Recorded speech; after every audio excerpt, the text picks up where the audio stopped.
Good morning, everyone. Welcome to the GCA Forum for the fall quarter of 2022. We ask that you please make sure that you are muted in order to reduce the background noise during the presentation. And if you have any questions, please use the chat feature in Zoom. We will pause after each segment to answer them. We want you to be engaged. This meeting is for you. As an FYI, we have about 45 or 50 minutes of content prepared. So, there is that time for questions if you want to ask them. And hopefully this will be a good opportunity to learn about these topics.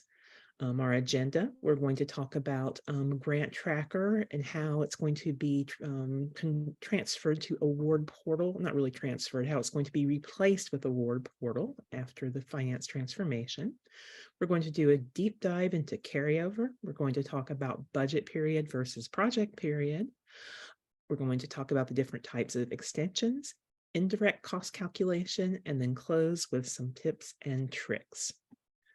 And first up is Cheryl Haycox talking about Grant Tracker to Award Portal. All right. Thank you, Susan. All right. So as Susan kind of mentioned, we are going to be replacing Grant Tracker with a new system. It's going to be called Award Portal. Susan, you want to hit the next slide? Thanks. So I just kind of wanted to do a high level, what is happening? And so the first thing to know is that Grant Tracker is going to be retired and once we go live in the Workday system.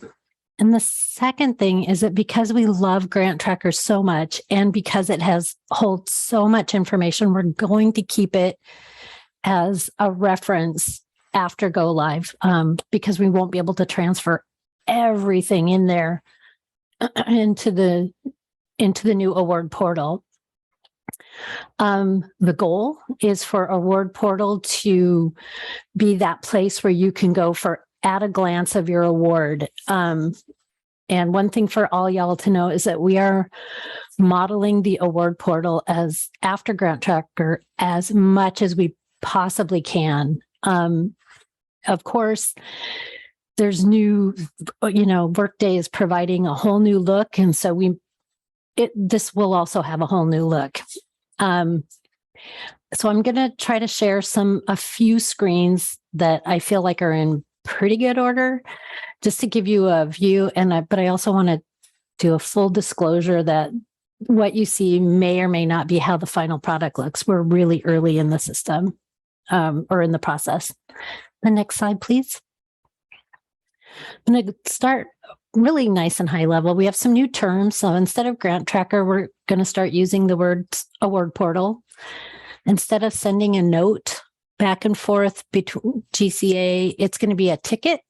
So question ID will become ticket ID. Instead of a budget number, we're going to be using award line. And instead of add file, the Award Portal is going to say attachments.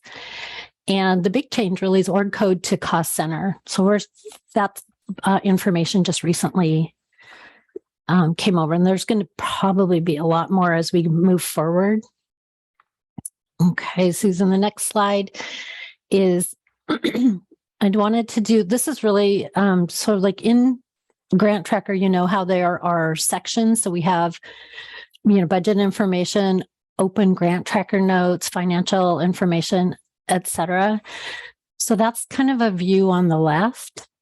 And on the right is the current look of Award Portal. So I up at the, just sort of some things to kind of note is that up across the very top, you'll see this as I wanted to have one that actually had an award number because the awards are going to be kind of, I think, how we identify things. And then below that, you're going to have like the grant information, any open tickets, award line financial information. And that's where you'll see, I guess the only way to kind of liken it is to sub-budgets, but there's going to be potentially a lot of award lines.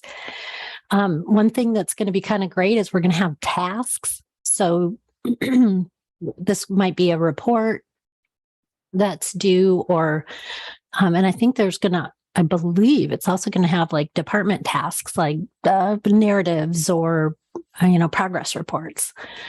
And then of course invoicing and receipts, which we don't have that information in Workday yet.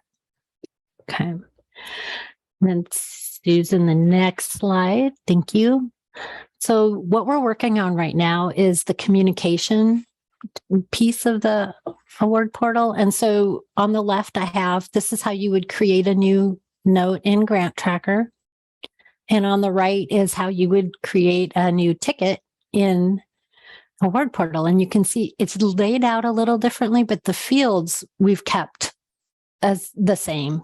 There's still some work to be done here. One improvement is that we've got more options for formatting. We can do, if you want to bold something important or underline or do my favorite, which are some bullet points, just want to really call out the important stuff. So that's kind of a nice option that we've got. The next screen is going to show searching by sponsor. And boy, this looks a little different, but we did try to keep stuff similar. So on the left is Grant Tracker, and on the right, of course, is Award Portal. And so we still have the vertical, I lost the little thing where you can filter or sort, which will help you with the search. What is kind of good to see is how different it looks. Like you can see we've got award names, which are longer, and we've got grant numbers are longer. Obviously, I think we're going from 6-digit budget numbers to something longer. So we're going to have a different look for sure. One thing we did keep is on the kind of the top right, we're going to keep the ability to search by a budget number because I think it's going to take us a while to really fully convert over. Probably a few years, really, because we're still going to have old budget numbers that are live for a while. So that's going to be just kind of another way to search. And I think my last screen is the landing page. Up top is Grant Tracker, should look nice and familiar. And below is, and this is rough draft, so it's how it's kind of looking now. And it's the award information. And so we're trying to keep the same types of information. I think there's some things that are going to be new and some things that we maybe don't need as much, but we're really trying to keep it looking the same. So I think some other things that I'm kind of excited about in Award Portal is we're going to have links built in that will take you from Award Portal directly into Workday, and then another link, a separate link that will take you directly into the read-only version of Grant Tracker. So we thought that might be something really good. That's like, okay, this is what I'm seeing in Award Portal. I want to go to Workday. It's just going to be hopefully a click and off you go. So I also want to apologize. I know a lot of these images are super small and hard to read. That was a little bit on purpose because I don't know that this is exactly how it's going to look. Actually, I do know this is not exactly how it's going to look. I think my last slide about questions. And we do have one question in the chat. For the award portal, will there be a way to search by PI name for all grants, even those closed from Grant Tracker? I think we do have a PI name. Susan, can we go back a couple slides to the search? And Chris can add to the chat, but I think the question was also kind of touching on like closed budget. So if a budget is closed before the migration over to Workday, will you still be able to research it in Workday? So I think that's going to depend. And I think it's going to depend on when it closed. So we are not bringing everything over for sure. So if an award, and I don't know what the criteria is. I don't think that's been determined, like how much information. So I'm just going to, kind of take a guess here, but if a budget ended in like 2020, would we really want to bring that over? And I'm saying budget. I mean, I'm going to say project. If a project ended a few years ago, it might not be in a award portal or Workday. But if it's one budget of a series that's been going on for like 5 years or more, that could be a real different story. I think that kind of information might come over. Again, there's a lot that they're still working on, and information is slowly converting into Workday, which is what's kind of informing our decisions, as far as how are things looking. Okay, just as I think a follow-up question to that is going to be, so for if stuff is not moved over into a Word portal, does that mean we're thinking of keeping Grant Tracker as a reference for an extended period? Oh yeah, I think we're going to need. Yeah, it's not going to just be for a few months. So people aren't going to lose access to that. No, but what will happen is it will become read only, so it'll just be a resource. Okay. We have additional questions. Will status numbers from Fin still apply, like 1, 2, 3, and 4? They will, but they will not be 1, 2, 3, and 4. So Workday has different, I think it's like open and closed, and it's got different things. So it won't be the numbers like you see, I think there's probably behind the scenes code, but obviously what we're seeing now is because Fin's so old, we're seeing the code like 1, 2, and that kind of thing. So yes, it does. And you will be able to see what's been closed. Okay. Additional question. Will Award Portal have a record retention trigger date field similar to Grant Tracker? That is such a great question. We are fighting hard for it because we don't know where else that might live. And so that's what Award Portal is also going to serve, is like, if this can't be in Workday, can we make it happen in Award Portal? And so right now the record retention date lives in Grant Tracker. So that is on, just as a side note, that is on the table for sure. And that's something that the developers are looking at. How will they do that? Okay. And an additional question. Will Award Portal be used by both GCA and OSP for tickets? No. Award Portal is going to be just like Grant Tracker. This is a GCA tool, and it will be for campus and GCA to communicate back and forth on grants. Okay, I don't see any more questions in the chat. Okay. All right. Thank you. And next up, we have Jonathan with Carryover. Thank you, Susan. So that's me. I'm Jonathan. Today, I'm going to be giving you a deep dive on Carryover. Now, Carryover is one of those terms that you hear all the time. The concept sounds simple enough, moving funds from one budget period to the next. But in practice, there are a number of factors that can turn your breezy expectations into quite a headache. Next slide, please.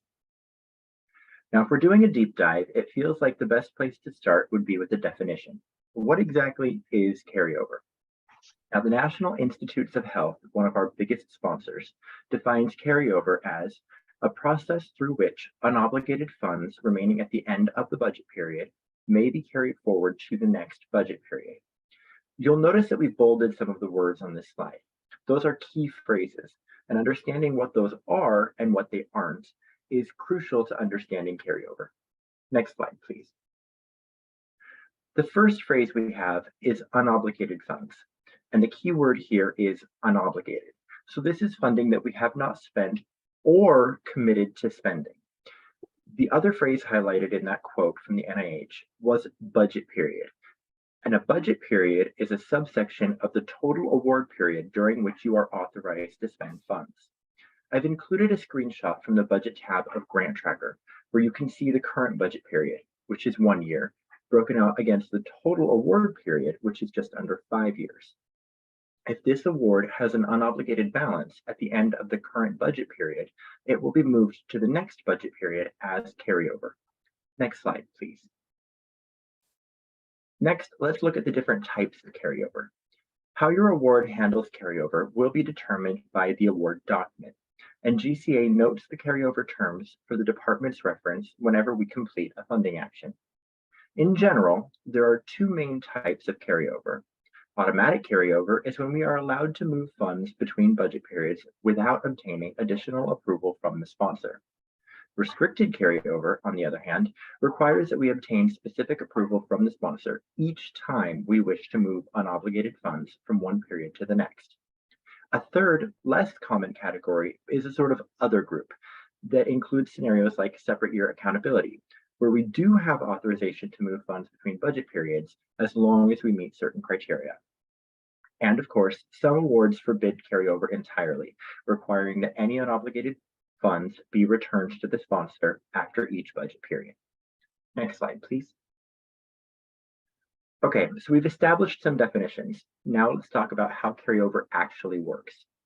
One of the first things to know is that your award's carryover type will have a significant impact on how the resulting budget is set up. With automatic carryover, we have approval from the sponsor to commingle the funds for all budget periods. As such, GCA sets up a single budget to cover the entire award period. So, in a way, awards with automatic carryover will often not have any visible carryover at all. The other most common scenario is restricted carryover.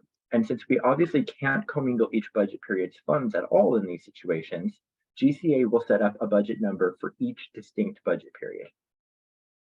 A third, less common scenario is, again, other, or subject to sponsor limitations that we saw on the last slide. In these cases, carryover is neither fully authorized nor fully restricted, and we will have to tailor our budget setup to meet the needs of the specific award in question. An example of this type of award is called separate year accountability, which we've illustrated here. In this case, the sponsor wants us to keep the budget period's funds separate for reporting purposes, but approves us moving unobligated funds from one period to the next once the reporting has been completed. To address this, we will typically create a parent budget that will span the entire award period, and each budget period will be handled by a single sub-budget, with unobligated balances carried from sub-budget to sub-budget in turn. On a final note, as we mentioned earlier, carryover is determined by the award document, and sponsors are free to set their own terms and conditions. So there will always be budgets who don't quite fit into one of these categories. If you're not sure how your budget is set up with regards to carryover, feel free to reach out to GCA for help. Next slide, please. Now, digging a little deeper into the details, carryover is one of the last things that happens as an expired budget is closed, after all allocable expenditures have posted to the budget and the final invoice or report, whichever is later, is being processed. This ensures that our final expenditure total is accurate, which in turn ensures that we carry over the correct amount to the continuation. As for the details of how the funds are carried over, the mechanics are different depending on whether the funds are carried over as available or restricted. Next slide, please. Now, as we said earlier, when carryover is automatic, sometimes there won't actually be a carryover process at all, as all of the funds will be available on the same budget throughout the whole award period. But there are some cases, like separate year accountability, where carryover is not automatic. So each budget period has its own budget, but we do get approval from the sponsor to move unobligated funds to be spent in future budget periods. In those cases, the unobligated funds will be moved to the continuation budget in object code 3800, which is unallocated direct costs, and 2599, which is for indirect costs. This is just the default, however. If you would like to allocate these funds to other object codes, you can complete the request for rebudgeting form linked here from the GCA website and submit it to GCA via Grant Tracker under the budget setup topic. Next slide, please. Now we're at the fun one, carrying over funds when carryover is restricted. I can hear the question, wait, if carryover is restricted, why are we doing the carryover at all? And in short, it's because that funding is still technically part of the award, so we need to keep track of it. It is entirely possible that the sponsor will release the funds to be spent in the future. And so until they do, or until they decide to deobligate the funds from the award entirely, we need a way to keep track of the funds while ensuring that they are not commingled with the funds we do have authorization to spend. This is accomplished by moving the funds to the continuation budget in Object Code 3799, which is restricted fund, and establishing an encumbrance on the budget to prevent the restricted funds from being spent. Restricted carryover is not the only reason that grant funding would be restricted. Funds can also be restricted for a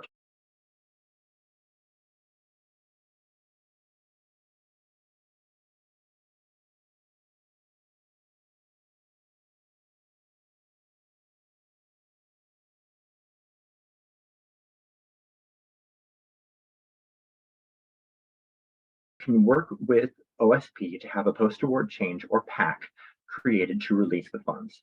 Once that is sent over to GCA, the funds will be transferred out of 3799 and the encumbrance will be reduced, allowing the funds to be spent. Next slide, please. Now we're on to part 3, special cases. And our first special case is training grants, which are big and messy and a bit too much to get into in detail in this presentation. What we will say for these currently is that if you have any questions about your training grant carryover, please reach out to GCA and we will be happy to work through it with you. Next slide, please. Our other special case concerns carryover between awards. All of what we've been discussing involves carrying funds between budget periods that are part of the same award period. As many of you know, however, it is very common for projects to extend across many award periods. Looking back at training grants, for example, we have many programs that have been running for several decades across a number of multi-year awards. So if we have an unobligated balance at the end of an award period and the sponsor has given us another award as a continuation, are we allowed to carry that budget to the new balance? What if we are finishing out one project from the sponsor, but we have another related project that's ongoing? Can we move the funds then? And the answer is maybe. The end of an award period is a very common time for sponsors to ask that UW return any unobligated funds. And as a general rule, it's best to not assume you can carry funds from one award to the other, even if they're related. With that said, the sponsor is the ultimate arbiter of what happens with their funding. And if they approve your inter-award carryover, we are more than happy to help with that. Get your sponsor to send you their approval in writing and forward that approval to OSP. They will send GCA a PAC and we will get those funds moved to their new home. Next slide, please. To finish this up, when in doubt, ask. Carryover is, as you've seen, a complicated process, and we don't expect you to suddenly understand everything after one deep dive presentation. We hope that this presentation has given you some useful information, but if you have any questions about how your grant handles carryover, we encourage you to reach out. GCA is happy to answer any questions you have about your awards carryover process. Any questions? So I'm the one for the chat. I am seeing. Oh no, was everyone able to hear me? Lori says she wasn't able to hear. Okay, well, sorry, Lori. Okay, currently in the situation of parent budget with sub budgets, we have to roll up to the parent to rebudget. Will we still be able to rebudget from sub to sub in the future? I think that's a future state question, so I'm going to defer that to Cheryl. I thought that might be coming my way. I actually don't know the precise answer, but what I think is being asked is about like a Transpasu situation where you're trying to transfer money from a parent into a sub. And all I can say is what my understanding is that that is going to be handled through Sage, which is a big change. So I do not think that that will be a transaction that you would request through award portal. Again, with the finance transformation bit, I feel like we don't actually know a lot about, or we don't know all the things about what a Workday is going to be able to do. But regarding the rebudget, that may also take place in Sage. But I want to say I'm not sure for sure. The next two questions, they're kind of continuations on the trend of basically how will what I just talked about apply to award portal and Workday. And I think, and Cheryl can correct me if I'm wrong, but I think the short answer is we don't really have specifics for you right now. But we will, when we have the specifics, we will absolutely share them with you to make sure that you guys know what's going on.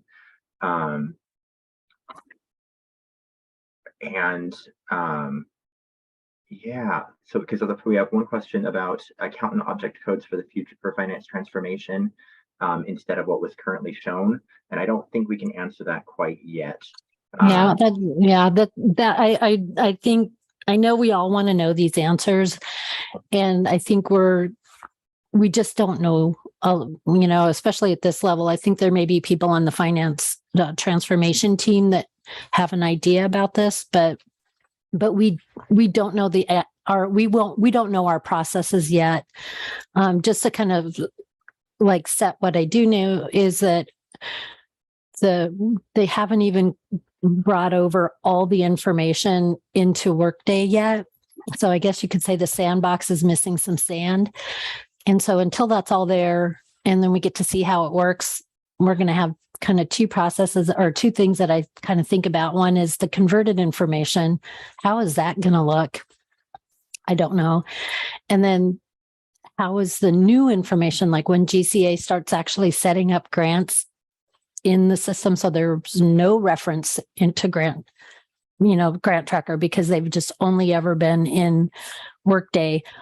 Are they going to look different? I think I just don't know. So I don't know if that kind of helps kind of let you guys know what we know. Yeah, so we have an additional question. In the prior presentation, did you say that budget numbers will continue to be used until the current grant cycles end, and then we will cut over to work tags? Maybe I can clarify that. Sorry. So what I'm saying is that we are still going to have, if there is a budget number that gets converted over, we're using that as a way to search. But that budget number will have a new award number, award line, grant line. So it will have both. And we just wanted to have the ability to search by a budget number because that's what we're going to be mostly familiar with, but we're going to have to make the move to the new format.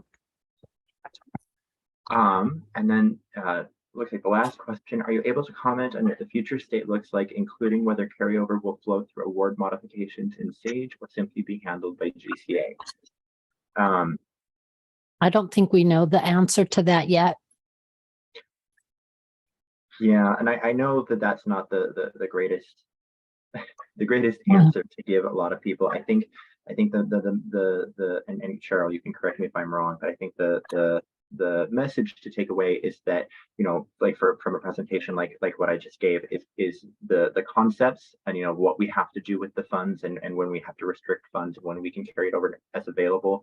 That's all dictated by like the award documents, so that will have to stay the same, but how we actually, the specifics of how we process it is going to depend on what ends up happening in award portal, and we don't have quite enough specifics to give you guys details on that yet. Yeah, that's exactly correct. So the mechanics, like what we presented today, is obviously the current state. But like Jonathan said, it's really going to be a lot about what is the award document or the agreements. What does that tell us to do? And I think it's probably not going to be until next spring. I'm hoping that we'll be able to know. We're going to have a really good idea of like how is GCA going to do the things that we need to be doing. And then I can imagine a future forum that might be super intense, but we should have answers. Okay, that is the last question. So I will bow out. Thank you all. And next up, I am going to give a brief overview of budget period versus project period when working with grant budgets. This is a frequently asked question. Someone will contact us via email or grant tracker and say, this is a multi-year award and I've looked at our award agreement. It doesn't end until 2026. How come the end date in my FD is in 2023? The answer here is usually due to budget period versus project period. Project period is the term we use for the full lifespan of an award, or in some cases, a 3 or 5 year cycle within a long running project. I think we have some training grants at UW that are almost as old as I am, maybe older.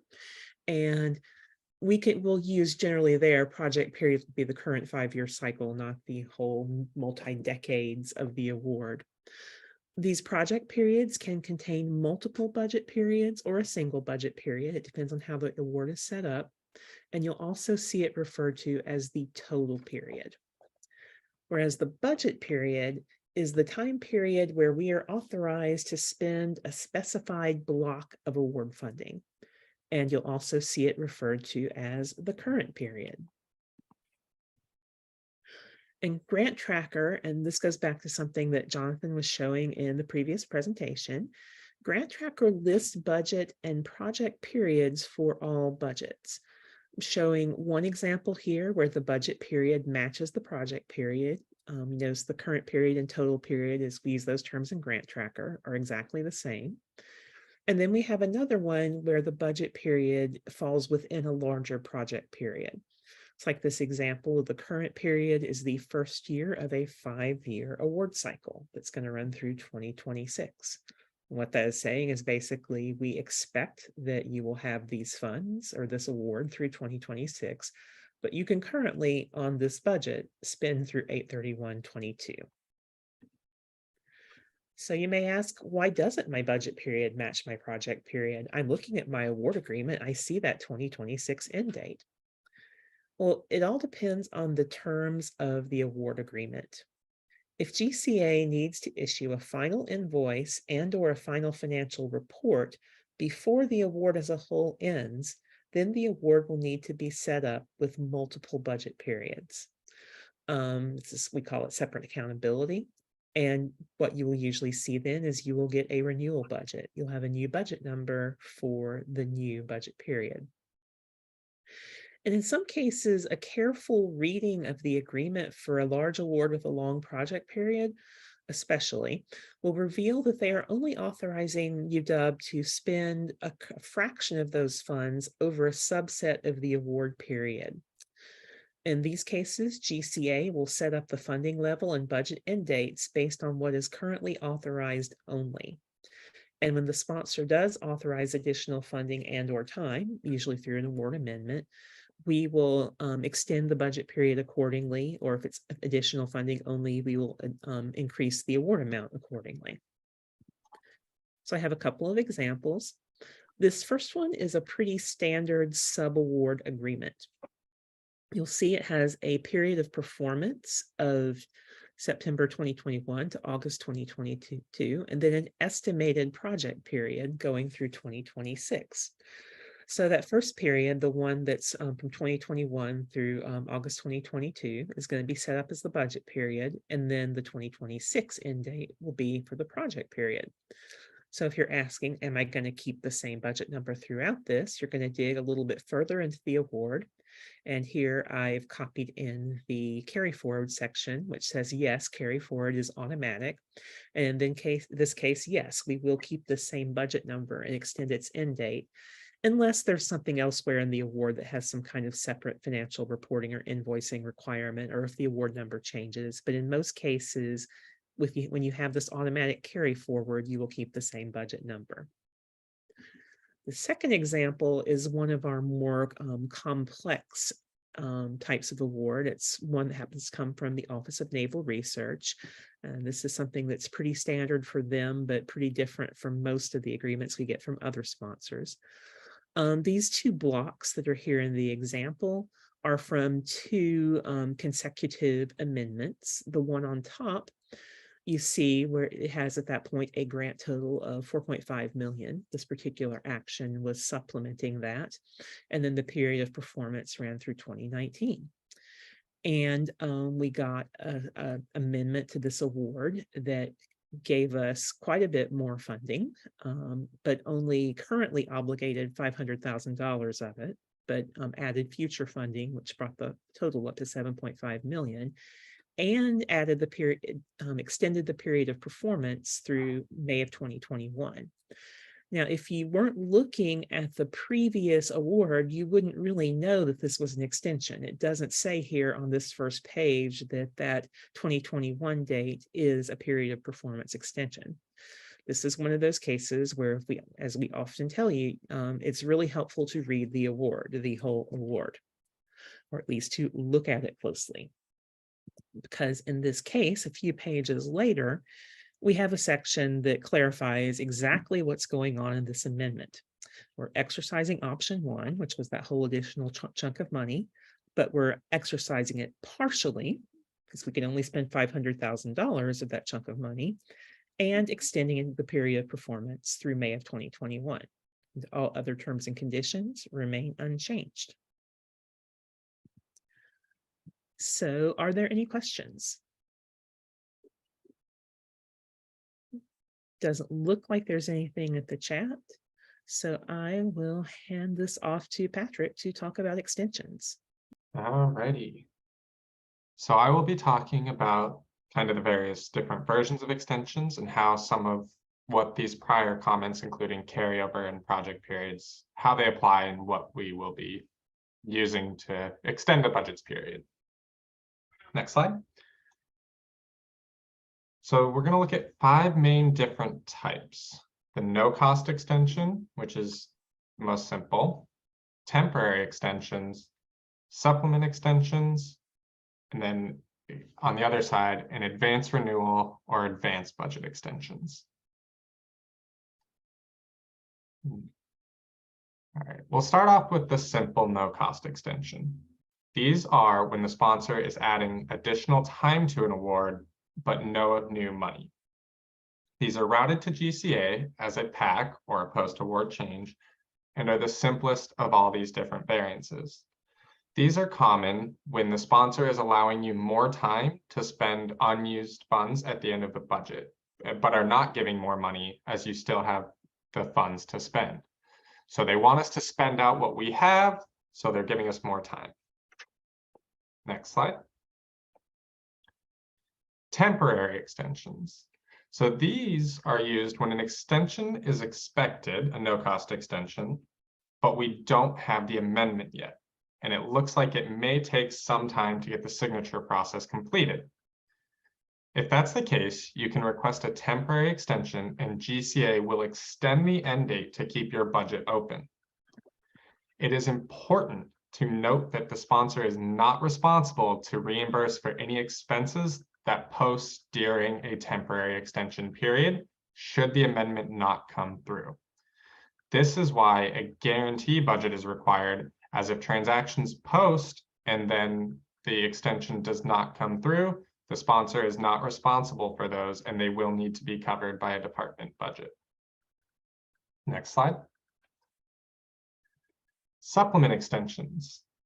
These are used when the sponsor is adding funds as well as extending the period, but are most tricky when comparing to a renewal budget. We will use a supplement extension if the budget's terms meet 3 criteria. First, if the carryover is automatic or prior funds are not distinguished from the new funds and can be invoiced together. Second, if there are no requirements for any final financial reports or final invoices each period. And finally, that the grant or award number does not change. If any of these 3 are not met, GCA will likely set up a renewal budget instead of supplementing and extending your existing budget. Next slide. That brings us to kind of the counter, the renewals, or in this case, advanced renewal if the amendment is not received yet. These are used to establish a renewal budget when the sponsor is going to fund a new period, but sort of on the flip end of those supplement extensions. So these are used in place of a supplement extension if carryover is not automatic, the award does require a separate final financial report or invoice at the close of each period, or a new PO or grant number is issued for this period. In those instances, we will set up a renewal budget. Next slide. Finally, we're looking at advanced budget extensions. These are used to add more time to a budget that is in advanced status. This can either be a new budget or a renewal budget. And it is important to note that advanced budget periods may not exceed 18 months, as this is the limit that we have set for the time we can have them established before they're actually completed and awarded. Okay. Next slide. I think, are there any questions? There do not seem to be any questions in the chat. Okay, next we Oh, have. we just had one come in. We also had someone say that was super helpful. Thank you. So good job. And then the question is, does anyone know how often a detailed stage budget matching the award commitment will be required on renewals and or supplement extensions? Not quite sure I'm understanding. So if you're talking about new funds for the amount awarded, GCA, we use whatever budget is provided for any funds awarded, but if there isn't any detailed budget provided and we are allowed rebudgeting, that won't necessarily prevent us from setting up the budget or supplement extending, and we'll usually put them in the kind of uncategorized 38 object code, as well as your indirect cost, and put a comment that that's what we did. You can then ask us to update the budget anytime to move those into whatever budget categories you were using for those funds. I hope that kind of hit it. It looks like he's going to route that question to OSP. And then we have another question. Will no-cost extensions still use the same easy-to-use form with finance transformation? And I think that's going to be one of those boilerplate answers of we don't have enough detail yet. I think I can say with some confidence, though, that we will do our very best to make sure that the form, if it still exists, will be as familiar and easy to use as possible. Yeah. And I'm going to maybe add on to that. The no-cost extension is something that's handled through OSP right now. So I think that might be something, it may be in Sage and it may be even simpler. We don't know. But since we're post-award, we usually get the back end of the extensions, like after they've been approved. So I think this is a question we would not be able to answer.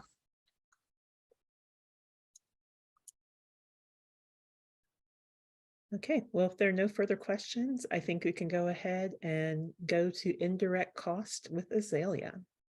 Thanks, Susan. Hi, everyone. It's me, Azalea. So today I am going to discuss how the UW and GCA calculates the indirect costs on your sponsored awards.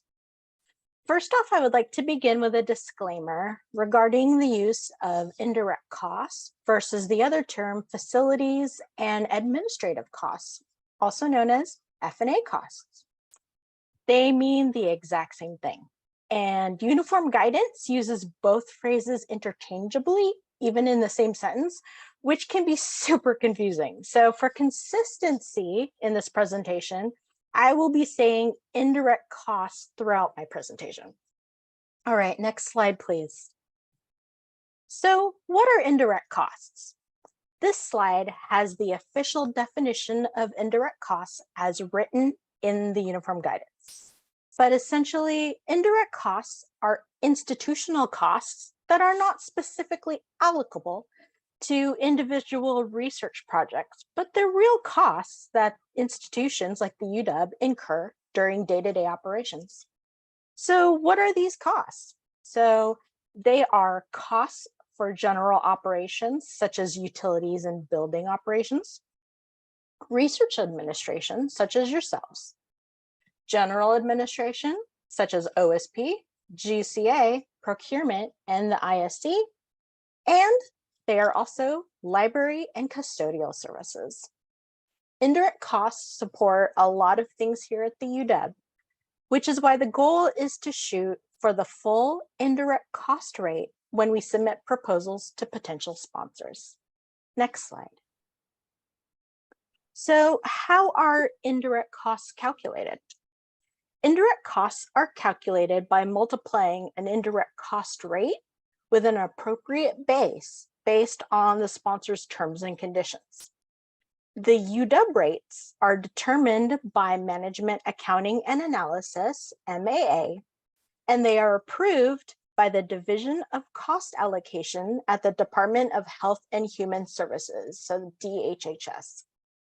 A base is the direct costs to which the indirect cost rate is applied.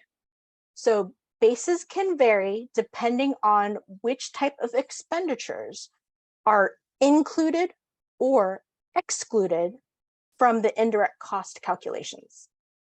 For non-federal awards, the sponsor requirements should be followed.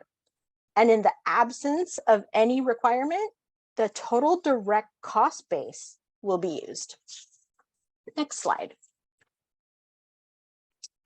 If a common indirect cost base is used by the sponsor, a very popular one is modified total direct costs, also known as MTDC, your budget can have the indirect costs automatically calculated by the UW's financial system. We have 31 different indirect cost bases programmed into our financial system. So there's a good chance that your budget will fit one of those. And the indirect costs will post to the budget at the same time the direct costs are posted. Next slide. So what happens if we need to make a correction to either your indirect cost rate, your base, or both? Budgets with common indirect cost bases will be able to go through our automated indirect cost adjustment process.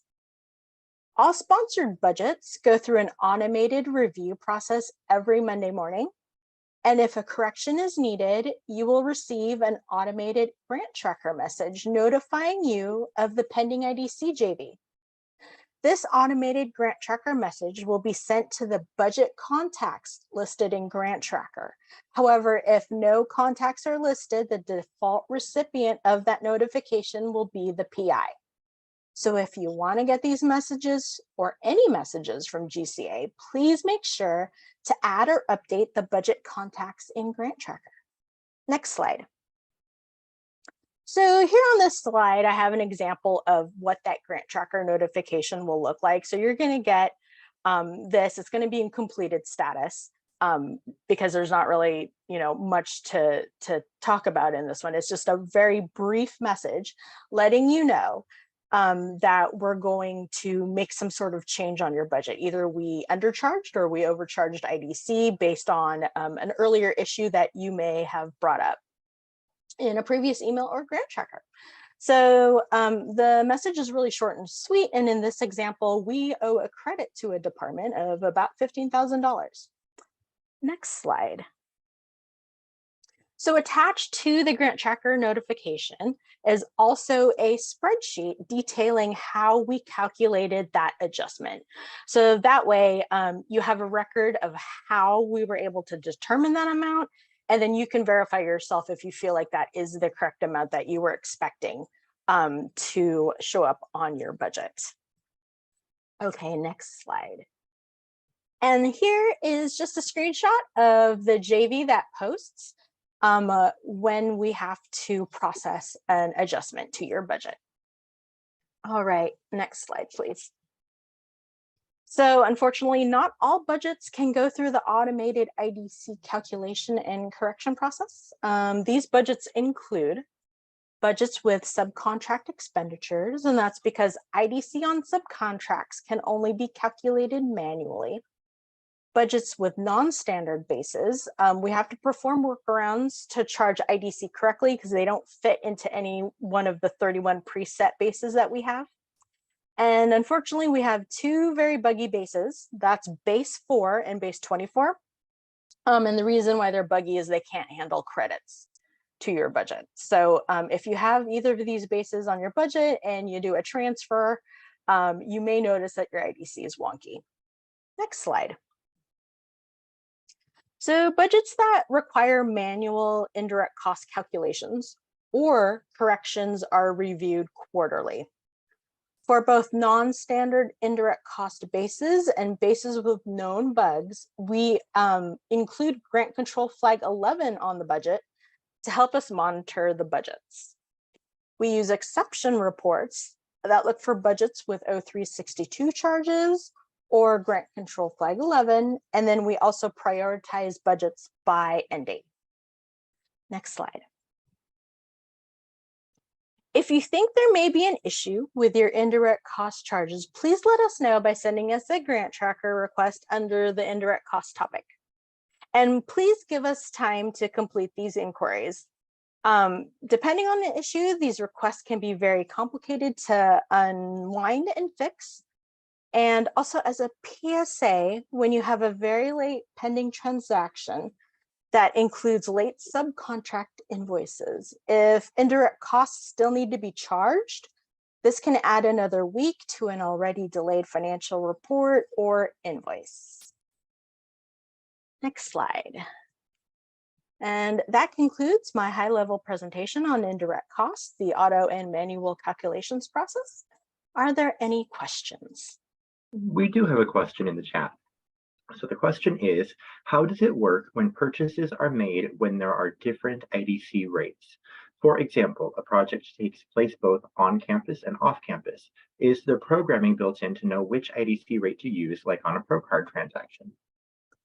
No, so the only way that we can charge the IDC accurately, if a project has two different indirect cost rates, you have to create a sub budget for that other indirect cost rate. Budgets can only have one indirect cost rate programmed to it. We try to catch those at budget setup. So if we review your proposal and the budget's attached and we notice that there's two rates, so maybe the main budget is, it's got like, 55.5, and then there's an off-campus segment of it, the 26%, we'll automatically set up that sub-budget if we can catch it. We can't catch it all the time. So then that's why we have that default notification that says, if you need, to set up a sub-budget, please send a Transpasu as soon as possible so we can get that set up for you, so you don't have to worry about, transferring charges because they're on the parent, they should be on the sub. And also proposal budgets are not always 100% solid. So that's another reason why we may not set one up automatically. But if we can, we will. If we can't, please send us a Transpasu as soon as possible. All right, next question. Follow up, can we set up a sub budget for different IDC rates if the award is under $250,000? Ooh, that's a good question, because I know what that's touching on. I think, I don't know why, but sometimes this can be a little bit tricky. I know that hasn't come up in a while. So I want to say yes, but it's going to be something that we're going to have to examine along with you to see if it's a kind of a special case where we would do that sort of thing. Yeah, I'm pretty sure that there's in one of the gyms, they do talk about for less than 250,000, we would not set up the sub. But I also know that if it's requested, I think that we would look at it and see if there's a reason that we could, or, find out what we can. And nobody's asked, but I do want to give you some good news with with Workday. Sub budgets are going to automatically have their own award line. So no longer will GCA have to manually go in and calculate the indirect cost. So that is one feature of the new system. So that if whatever the rates are for that thing, for that particular sub award, that's going to be how that award line is set up. Oh, that's welcome news.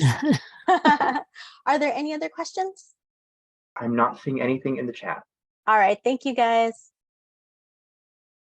And now we have tips and tricks with Michelle. Hi, everyone. I'm Michelle, and as we wrap up, I'm just going to go over a few topics that we've been receiving some questions about. Next slide, please. So first is selecting a topic for your grant tracker request. So when you're creating a new request, one of the fields you're completing is the topic field.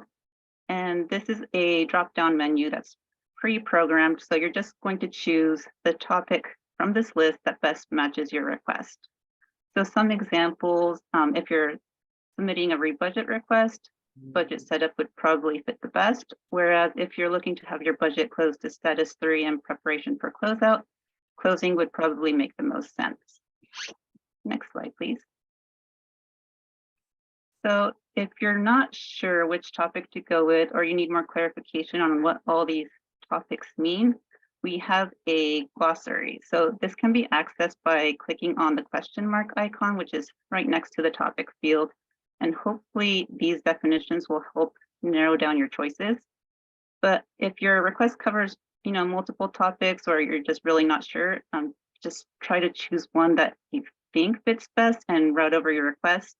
And if needed, we can still change the topic if needed on our end. So not a problem at all. Next slide, please. And another question we get is about the PI name on Transpasu forms.